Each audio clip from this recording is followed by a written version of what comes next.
అదే ఇప్పుడు అన్ని సబ్జెక్ట్స్ ఇప్పుడు మన ముందు ఉన్న ప్రశ్న ఇట్లా నీటి మనం చూడాలి ఎట్లా అట్లీస్ట్ ఎల్లంపల్లి లేసి మిగిలిన మిడ్ మానేర్ అక్కడ అంటే మొత్తం టోటల్ గా అప్ టు సింగూర్ దగ్గర ఒకవేళ వచ్చేటట్టుంటే అది ఏందని దాన్ని ఆలోచించాలి మనము.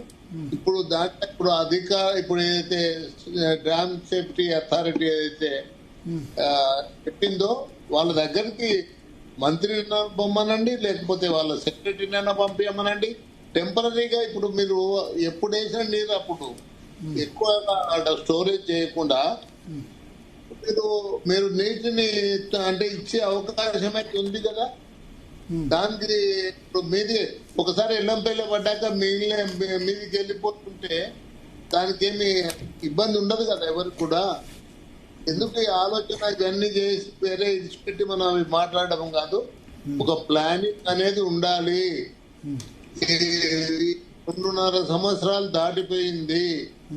ఇప్పుడు ఎందుకు మేడిగడ్డకి వెళ్ళి డైరెక్ట్ గా తీసుకొస్తామన్నది అన్నది మేడిగడ్డకి వెళ్ళి డైరెక్ట్ కూడా పంపించవచ్చు కావాలంటే ఎల్లంపల్లికి టెంపరీ. ఇప్పుడు లేదంటే ఇప్పుడు మీరు కమ్మిడియాటి నుండి ఆ నీటిని ఎక్కువ కాలువ తోడిండ్రు 70 కిలోమీటర్లు తోడిండ్రు, కొద్దిగుడ్డ కాదు.